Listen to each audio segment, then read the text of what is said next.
Hi everyone, good morning. It is February 12th, Wednesday, hump day, which is apropos for this video. And it is getting close to Valentine's Day. And I saw a video by Megan Olivier she did with her boyfriend. It was really cute. And it was your top novel romances. So basically your favorite romances that you've read in books. And I'll put a link down to the bottom for the video. It was really, really cute.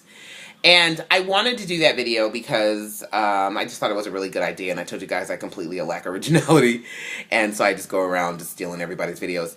But I could only come up with 3 romances that I really, really liked, and she had like a bunch. And so I'll probably still do it anyways. I might do it tomorrow. I might actually do it on Valentine's Day. But I decided to make my own, like, branch out and kind of come up with something that was mine. And do my own kind of grown and sexy take on it. Because a lot of the distance that I feel with a lot of the booktubers is they're very young. And that's not a terrible thing. I love that young people are reading, or younger people are reading. But I'm 32 years old. I'm married. I have 3 kids. So, a lot of the things that are talked about and stuff, they just kind of don't really apply to me. And so I decided to kind of do this on my own. And before you go, oh my gosh, like I don't want to watch this because this is gross. This is actually not going to be very vulgar. It's not going to be like, my favorite erotica, or because I don't read erotica, because I don't.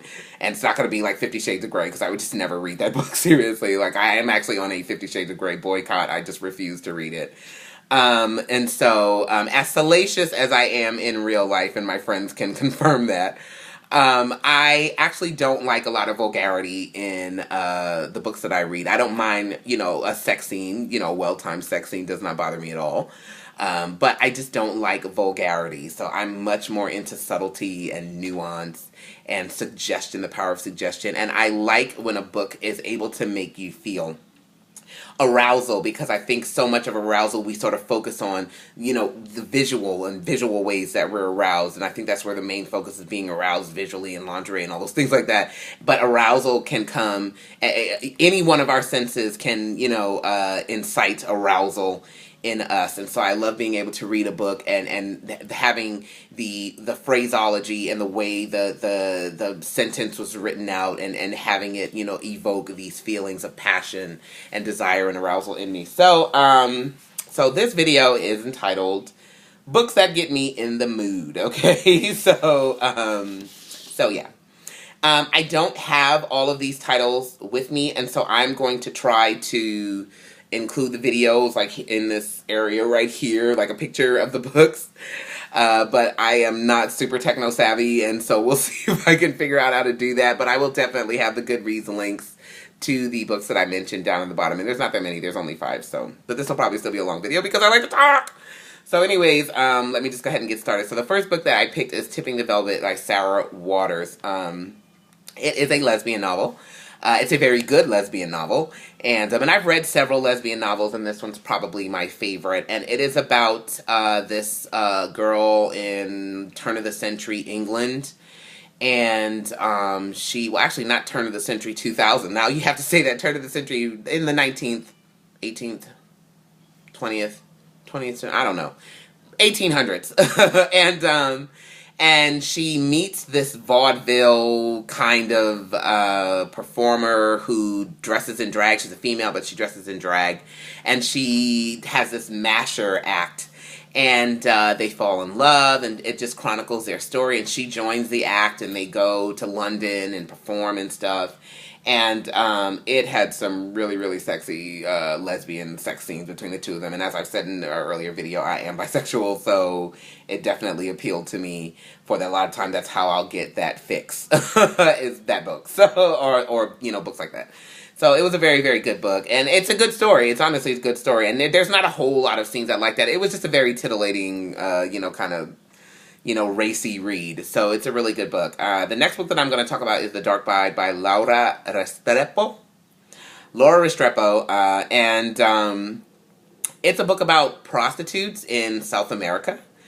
And so obviously a book about prostitutes in South America will have some sex in them. But it was actually a really good book, and I got it from the library. And it's fictional. And it follows this prostitute, Sayonara. and and just chronicles her life and the men that she interacts with and stuff like that. And it was a really, really, really good book, and I do plan on buying it one day. But I had gotten it from the library. I saw the cover, and it just kind of intrigued me, and so I got it and read it and really, really liked it. So that is one of the books that I would say was definitely a very arousing read.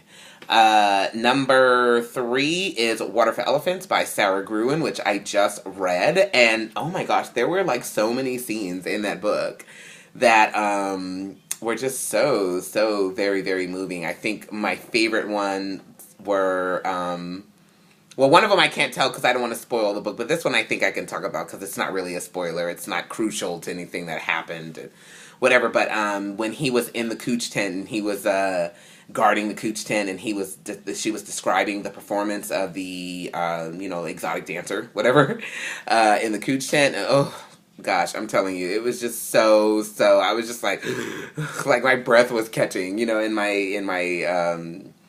in my chest because it was just very, very, very, very scintillating. And so I think that's the right word to use. I hope so. They're gonna be like, this bitch using these big words that she don't even know.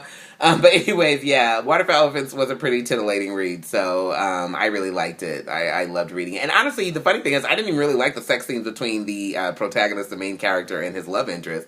It was the other things that happened that were actually much more appealing to me. So, but I'm kind of weird like that.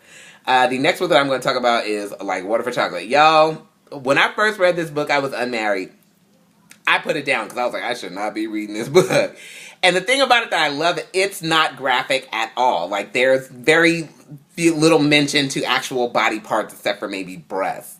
But those scenes in those books, I just have such a vivid imagination. They are so intense that I was reading them, and I remember one time reading it and being like, I cannot wait for my husband to come home because when he walks through the door, I'm going to attack him because I don't know just the way she described them, but just the way I was able to envision them and imagine them. I mean, there were times when I was reading that book and I was like, because I'm reading this book and I'm breathing all heavy because they were just so passionate and so intense. And the affair between Tita and Pedro is so rife with just this unbridled lust, passion, desire, and that unrequited love thing, and just something about, the wanting someone that you cannot have. And it's just such an arousing read. It really is. And so, like Water for Chocolate, I've read it like 3 or 4 times. And sometimes I'll just go back and just read those passages because they're just so intense. And I'm a super passionate, super intense person. And so, yeah, that book is it. And then this actual last one is probably even going to be like much of a shocker, but this one was actually a very titillating book. Oh my gosh, I forgot one. Whoa, okay, so I have 2 more books that I actually have to talk about, and I can't believe I forgot this one. And these 2 are going to be the surprises. Okay, so the first one is The Divine Secrets of the Yaya Sisterhood. That is actually not a super sexy book, but there is a scene in that book there's a scene of autoeroticism in that book that is so passionate and intense that I was just like, when I read it, it was just mind-blowing, seriously. So that one definitely, just that one scene, the actual book itself is not very arousing, but that was probably one of the most arousing scenes that I've ever read in a book. It was really, really good. And like I said, it wasn't vulgar. It wasn't anything. It was very just subtlety and nuance and symbolic. But, ooh, man, it was powerful. And then the last one I'm going to talk about is actually another weird one. It's A Painted House by John Grisham.